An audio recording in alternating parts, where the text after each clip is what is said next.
YouTube, what's going on? Have you figured out who you're going to pick yet for your 4-star selector on August 6th?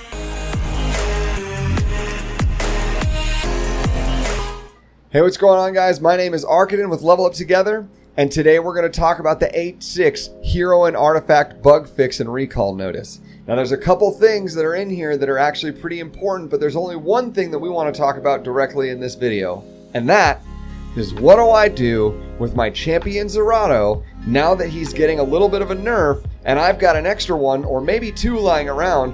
What should I be exchanging for with this new ML ticket that they're going to allow me to do once I recall? Well, it's kind of going to just depend on what your account needs. Today we're going to talk about 6 characters that are like big, huge wins for your entire account, and then you can decide if you already have all those 6, if you want to pick something completely different, because honestly, it really just depends on what your account needs. So let's list them off. There's going to be 3 dark units and 3 light units. The 3 darks are going to be Oxlots, Diminial, and Sinful Angelica, and the 3 light units are going to be Carmen, Fighter Maya, and General Purchase. So we're not going to get into too crazy amount of detail for this, but here's the reality. Auxiliary Lots has some things in his kit that are just something that only he does well. That being, his S2 has the ability to boost somebody forward and give them attack, so he is like the enabler in the game. If you don't have him yet, he is super beneficial as a combo to go with your Challenger Diminial, who we're going to talk about next, as well as just like generally enable very slow damage dealers to just cleave things off the board and do tons and tons of damage. Auxiliary Lot shows up all the time when you're trying to outspeed things in Guild Wars. He's just an overall incredible character that every account needs. Challenger Diminial, another kind of no-brainer character. She does so many different things for your team, from combat readiness push when she receives, or when somebody else on her team does a whole bunch of crits to the other team, it pushes her forward. Then she's able to use her S3, which boosts her whole team forward, as well as giving them a critical chance buff, so they don't need nearly as much crit to have 100% crit. And then you're able to just do normal damage with her S1, as well as burn damage, which hits like an absolute truck, and it's based on how many targets were crit in previous turns before, so it actually can even do even more damage than it would in just a normal situation.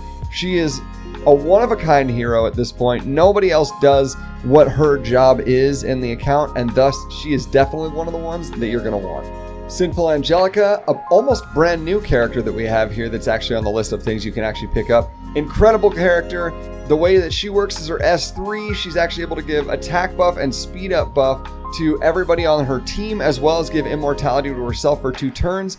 As long as she has immortality up, she ends up making it so that whenever she would S1 on her turn, it would actually make the person with the highest attack right afterwards, so you can kind of guarantee big hits from some of your big damage dealers to take out things that need to go. And then what makes her like the sweetest part is that when it comes to like Arbiter Vildreds or things that like potentially can res back from the dead and come back and hit you afterwards, her entire passive in her S2 fully shuts that down. And as long as she has immortality up, she will not just heal her people that are on her team when somebody does die, but in Arbiter Vildred's case, once he's dead, he's dead. He's not coming back unless somebody reses them after that immortality is gone. So she's an incredible way to deal with a lot of things in Guild Wars. You'll see her in Guild Wars on offensive teams a lot. You'll also see her in RTA quite a bit, showing up as just an opportunity to be able to shut down characters like Arbiter Vildred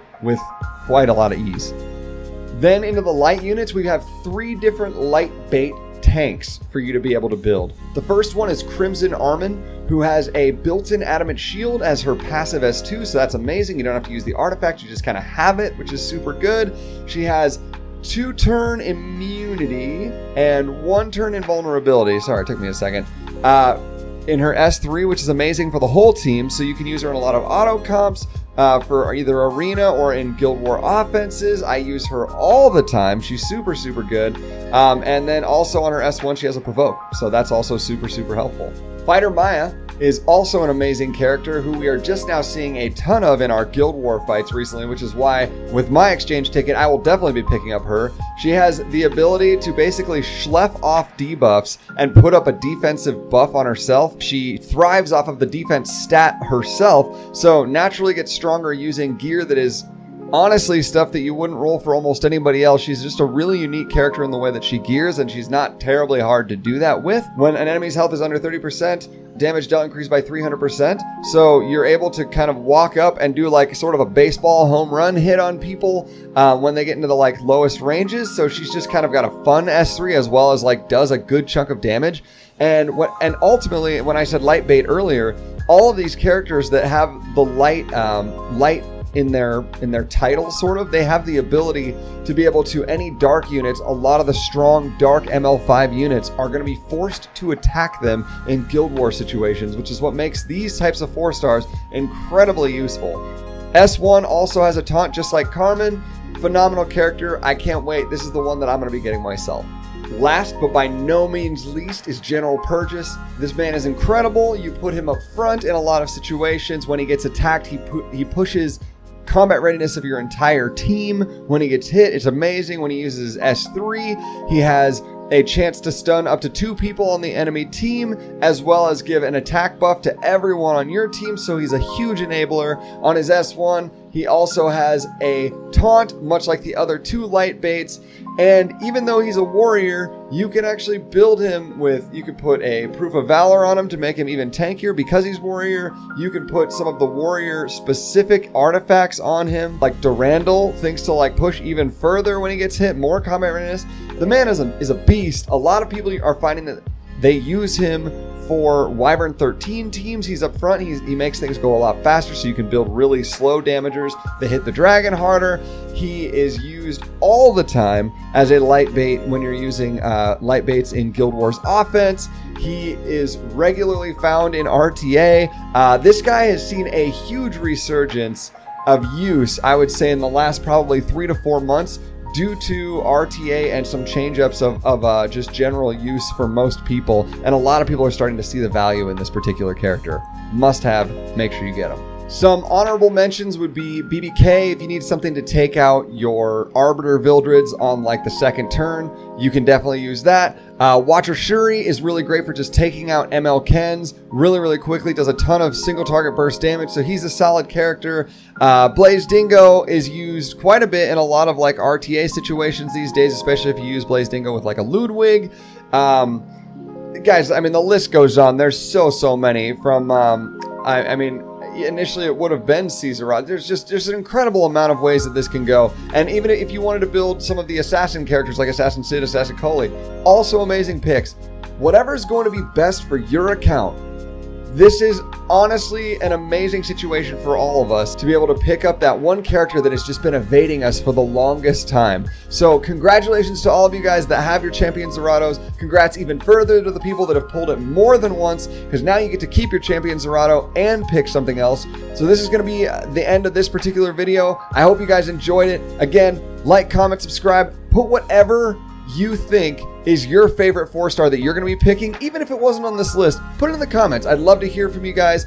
We normally hang out, me and my wife, on Twitch at twitch.tv/level_up_together, and we will see you guys next time. Peace out, dudes. Ready? 3, 2, 1, pull. Oh my gosh! No, wait, chat, if I get Arby, this is your fault. Yes! Oh, dude! Chat! You're the freaking best! Woo! We did it! We did it! We finally freaking did it! Oh my gosh, I'm so happy for you! Dude! What am I gonna... Katie, you have to pull this man! Whoa, dude! Oh man, that's